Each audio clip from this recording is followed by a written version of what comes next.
What's up, guys? I'm Cooper Webb, and this is The American Athlete.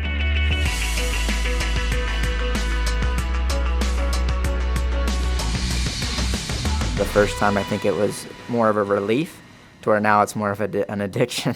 A good addiction. A great addiction.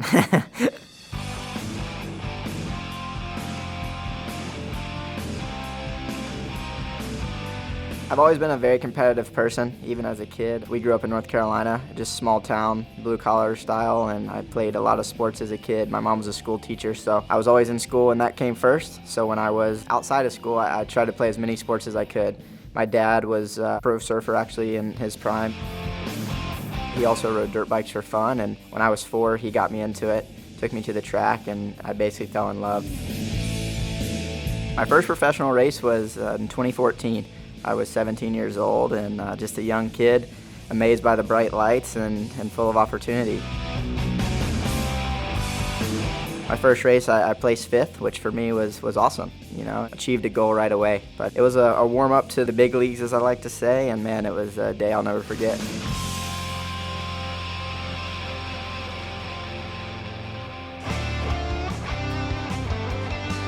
Supercross in general is, to me, the most exciting motorsport on the world. There's 20 of us that line up. We start on a starting gate and we go into the first turn, we call it, all together. And you come out either first or 20th or somewhere in the middle. And it's just nonstop racing with your competitors. There's crashes. There's a lot of mistakes. Every weekend is a new track with different designs and different soils. So you're constantly changing and learning to adapt. As well as with your motorcycle, we actually do ride and train during the week. So even during the week, we're constantly getting better, improving our racecraft. So it's a lot that goes into it. The sacrifice you need to make is huge.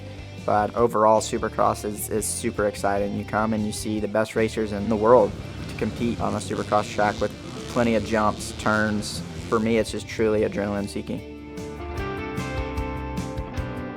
The start is probably the most nerve-wracking. You know, you have all the thoughts of the what-ifs, the do's, the don't. You're trying to focus and get a game plan, but you don't know what's going to happen. That anticipation and mixed with kind of that anxiety and adrenaline, it's such a crazy feeling. And for me, I just try to focus and execute on my start and do that part right, and that usually will make the race go a lot better for you. But man, to be on that starting line as a mechanic or even a fan, I don't know if you could really even put it into words.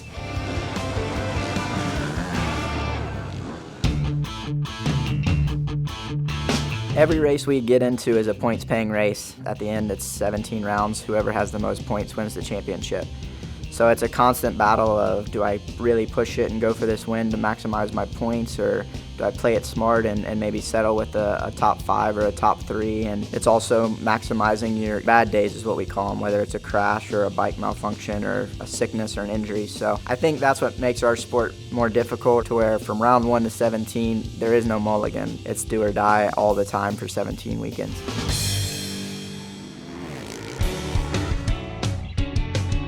Winning the first championship was unbelievable. I mean, it's something that as a kid you just work for every single day. That's the first thing that came to my mind. If I'm going to do it, I want to be a champion. So when it first came true, I had to pinch myself. The last 2 years before that were pretty low for me, so to come out and come swinging and get the first championship was amazing. I went from 10th place in the series to 1st, so it was a huge turnaround, and I've been at the top 3 pretty much since then. So, man, it's something that we seek for every day, and I chase every day to get that feeling again. For me, the expectations are always high, but I don't mind that. I do prefer pressure, and I like being in that environment and knowing, like, hey, it's time to step up, and that's the reason I believe I am the 2-time champion. I'm very hard on myself, always critiquing, trying to be perfect, but at the same time, enjoying it. And it's a balance to keep your head in it and not overstep expectations, but not under-deliver either. For me, I'd say my biggest adversity was injuries early in my 450 career. We start off in the 250 career, and that's kind of like, I call it like college. And I had great success, won a lot of championships, and I came to the premier class, and I went from winning pretty much everything to a 5th to 10th place rider. I think for me that was the hardest part, was at the end of 2018 I had broken my leg pretty bad, hadn't had the success that I wanted, and my contract was up. it was a bit stressful. You don't know the future, what it looks like, and I went to a new team and changed my program and went out from 10th the year before to winning a championship. So it's easier said than done, but I think that's the ultimate, is no matter what, believing in yourself and believe in what you're capable of and not giving up.